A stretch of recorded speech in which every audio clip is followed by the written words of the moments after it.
I am one with the Force, and the Force is with me. I am one with the Force, and the Force is with me. I am one with the Force, and the Force is with me.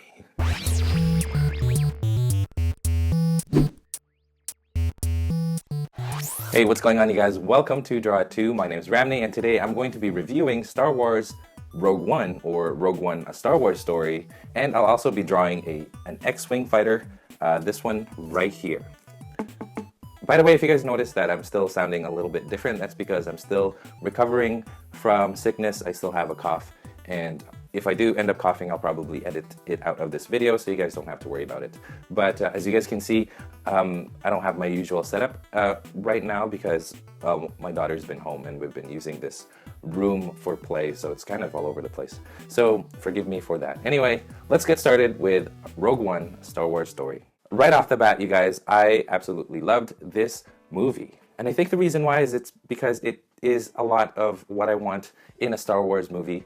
A lot of war, and especially like the last third of this movie was just mind-blowing. Is amazing. Just that scene at the beach is just really crazy. It reminded me of movies like Saving Private Ryan and all those type of World War II movies. It's just really gritty and gory. Anyway, so that's what I think about the film. I like the story of it. I like the fact that they took just like one paragraph from the opening crawl from episode 4 and turned it into this one amazing movie. I thought that was such a cool idea, and now I'm looking back at all the opening crawls and seeing if there's any other like movies they can get out of it. So that's kind of cool. I really like that. The thing that I like the most about this movie, I'd say, is that it makes viewing episode 4 that much better because you know the backstory. You know exactly how they got to like the first scenes of episode 4, A New Hope. You find out how things ended up, like the plans for the Death Star ended up with Princess Leia. So, I mean, that in itself is like such an achievement, but the way that they executed it is pretty cool, I'd say. It's not a perfect movie, mind you. There are some things that I had some issues with, but it's really minor. All right, so let's talk about the characters, and I'll tell you guys all that I dislike about it. The characters, Jyn was really cool. I think she's the most fleshed out of all the characters. Cassian is okay. Didn't really get to know him that much. K2SO though, awesome. I think he's probably my favorite droid out of all of the droids in all Star Wars movies. Sorry, R2-D2. But K2SO, really good. Chirrut and Baze, those two are so good too. Although we didn't get much of characterization from Chirrut and Baze, I thought that those two were really, really good supporting characters. Chirrut especially is just so cool. Imagine him with a lightsaber, you guys. Imagine Chirrut with Darth Maul's double-edged lightsaber. Wouldn't that be awesome? Like, he would kick all sorts of ass. It's hard to believe that he is not a Jedi. He should be, right? Baze also is really cool. I just like the big gun that he has, like the big backpack, just reminds me of a leaf blower or like one of those super soakers with a huge backpack in the back. Those two, really good chemistry between the two of them, and I wished, and this is one of the things I didn't like about the movie, is that they didn't give you a lot of backstory on these secondary characters. Like Chirrut and Baze, they're good friends in this movie, but you don't really get to know them that much. You don't know why they're good friends. You don't know like any backstory behind them. Like Baze at one point says, "I go where he goes." Like, explain why. Like, why? Are you guys brothers? Are you cousins? Or are you, like, what is it? So that's something that I wish that they had addressed. Bodhi was okay. He's got that like nervousness to him, which I kind of like, because not everybody has to be like super brave, right? And Bodhi isn't like the most intimidating person. He does look like he's scared. He just did this great like mistake of his life, betraying the Empire. So yeah, it's normal for him to be paranoid. There are other characters in this movie that I felt were just shoehorned in. Saw Gerrera, like I didn't really get to see much of Saw Gerrera in the cartoons, but Saw Gerrera in this movie didn't really do much. You know what I mean? He was just an expository character. He's just there to like give exposition, but then the movie doesn't really talk about why he has breathing problems or like how he ended up the way he ended up. You know what I mean? Like, he's all cut up and he's got like bionic parts. why he's paranoid, that kind of thing. Like, you know, a little bit, but not enough to really, for that character, for Saw Gerrera, to really have an impact on the story. Like, he's just there to serve some sort of dialogue, and then that's it, and then he dies. So, like, Saw Gerrera did not need to be there, especially, like, that weird tentacle, like, mind-reading, like, truth-telling tentacle, like, monster that he has. Like, what was the point of that? It really was no point. And now, you guys, let's talk about Grand Moff Tarkin. Tarkin in the original A New Hope movie was this, like, badass guy. Like, if you think about it, he's commanding Darth Vader, and you kind of wonder why. Like, Darth Vader doesn't take crap from anybody, right? But he obeys Grand Moff Tarkin. So what makes this guy such a badass? And you kind of see it here in this movie. The way that he treats Krennic in this movie is just, like, manipulative, and he just, like, puts Krennic in his place. And you kind of feel bad for Orson Krennic, because, I mean, it was him who built the Death Star, and then here comes Grand Moff Tarkin, just taking all the credit for the whole Death Star. And then up until, like, the Force, or up until episode 4, when you see, like, he is the guy in command of the Death Star, and Krennic's gone. You know, you feel bad for Krennic. He's just trying to get credit for all the hard work that he did, right? But Krennic himself, though, he's, like, exactly the kind of villain that you think of when you think of Star Wars. He's like this menacing, like, really nasty, like, commanding officer that doesn't really care about, like, you know, those expendable stormtroopers. He just, like, wants his way, kind of thing. Like, he is a really good villain, I would say. He's probably up there in terms of, like, memorable Star Wars villains. I would say Krennic is definitely up there, even though he didn't have powers. Like, he didn't have like, Sith powers is what I mean. He wasn't one with a Force or anything. He's just a guy who made a name for himself with his successes and became a general, or whatever he was. Of course, you see Jyn Erso's dad working with Krennic. Looked like they were good buddies. I wish that they had explored that a little bit more. Just Krennic and what's his name, Galen Erso, just being friends. You know what I mean? So that when they finally, like, face each other, you would see this confrontation, and you would kind of see a little bit of conflict between, like, in Krennic and wanting to kill his friend and all that. Like, that would have been really cool to explore. And I understand why they cut it. Like, it's not really that important to the movie. Now, talking about CGI, Grand Moff Tarkin, yeah, it was definitely, like, I could tell it was CGI, and I'm sure you guys could tell as well. He was not very, like, the way that he moved didn't seem natural enough.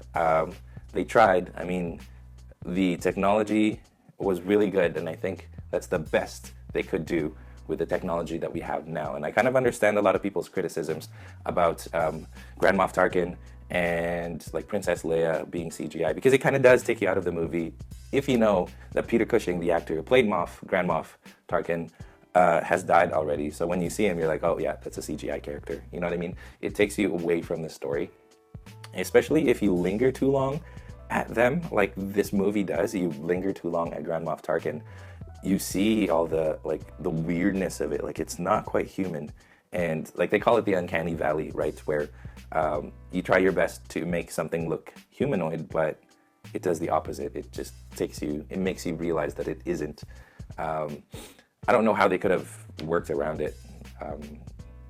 The way that they did, I think, was probably the best he could do.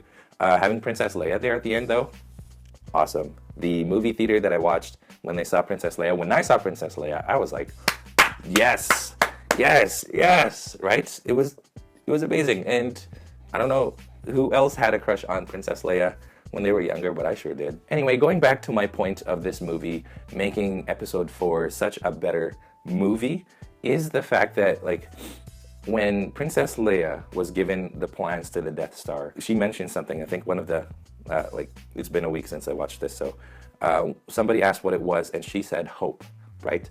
Hope. That's what was given to them. So when you look back now and you look at episode 4, and episode 4 is titled A New Hope, when you think about A New Hope, you think, oh, they must be talking about Luke Skywalker being a new hope, right?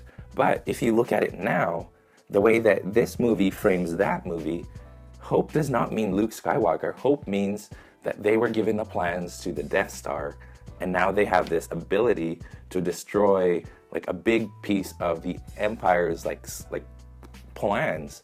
that is what hope means. It's not Luke Skywalker. It's that they were given a chance to finally be able to defeat the Empire. That is the hope that is now framed, like reframed in this movie. And I thought that was such a cool thing because, to be honest with you guys, and I mentioned this in my Luke Skywalker tutorial, I wasn't a huge fan of Luke Skywalker in A New Hope. I thought he was, I thought he was whiny, and I thought he just complained a lot, which is what he did. Like, he complained a lot in that movie.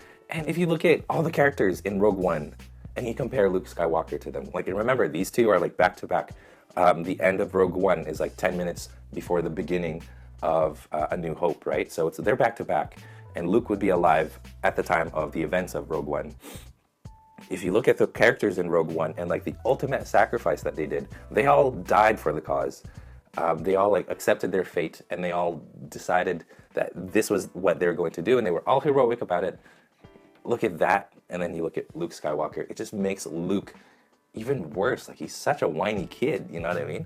Like, here you have Jin and Cassian, just like, they died not complaining. They, like, Baze and Chirrut and K2SO and Bodhi, they all died on that beach trying to get, like, the Death Star plans. And then you compare them to Luke Skywalker, who's all like, oh, but I want to go to Dodge and get some power converters. Like, it's such a contrast that it really makes me dislike Luke even more in A New Hope, because he has no idea what these guys had to go through to get those plans, and here he is whining because he wanted to get some power converters or something. Like, it makes Luke not the hope, and I don't know. Take what you will out of that. Now, you guys, the last thing I want to talk about is Darth Vader, because in this movie we finally get to see Darth Vader at his best, or worst, depending on how you look at it. Like that one scene at the end with Darth Vader just like mowing down guys everywhere, and then lifts one up to the ceiling and then just like slices right through people. Like, this is not the Star Wars, the clean-cut Star Wars that George Lucas made. This is like grim and gritty and gory. And I know in like the video games you see a little bit of Darth Vader being like such a badass like this, but this is the first time in any Star Wars movie where you see Darth Vader actually like mowing people down and like killing people in cold blood. Not counting, of course, like Anakin Skywalker in Episode 3 killing all the younglings and stuff. But this, you get to see it in full force, Darth Vader just being Darth Vader, and you understand why people fear him so much. Like, here's why, this is why. Like, it's crazy. And it kind of puts like Episode 4 again in perspective. And remember, the beginning of Episode 4, all of the soldiers, all of the officers are like frantically running around, and they're scared of something. And then Darth Vader goes on the ship, and like they're scared of Darth Vader, and you understand why. He just killed a whole bunch of people, right? And oh yeah, before I guess we finish this thing, it's gone on too long, I think. You realize now there are some things that they took from Episode 4, like a lot of Easter eggs from Episode 4. They put it in Rogue One. For example, you have the gold leader and the red leader, and of course the blue leader.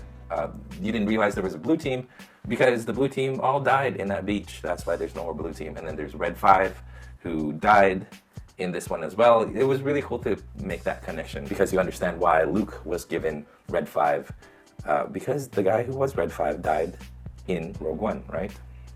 So that's really cool. And I think they used actual footage, behind the scenes footage, for Episode 4 into this movie. So they used those actual actors. But no Porkins! No Porkins! They did not include Porkins. Anyway, that's it, you guys. Thank you for watching this, and I hope you guys enjoyed the X-wing that I drew. Overall, I really love this movie, and I would say it's up there with Force Awakens and Empire Strikes Back and A New Hope as some of my favorite.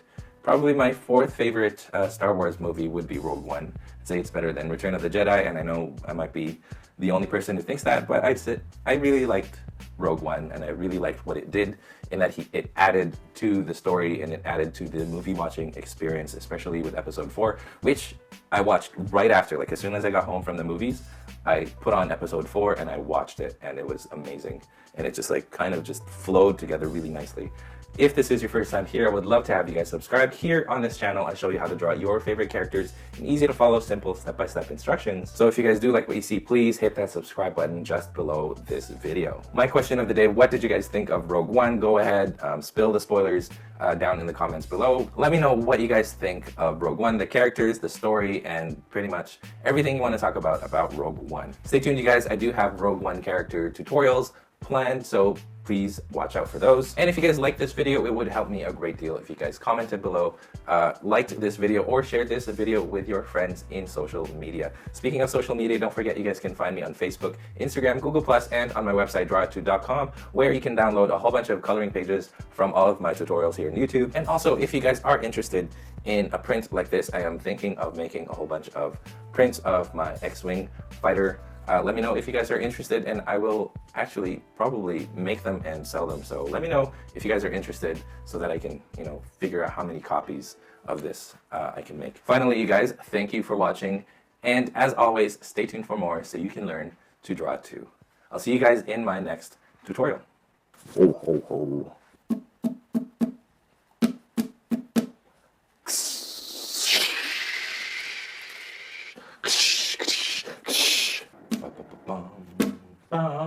Bum, bum, bum, bum, bum, bum, bum, bum, bum, bum, bum, bum.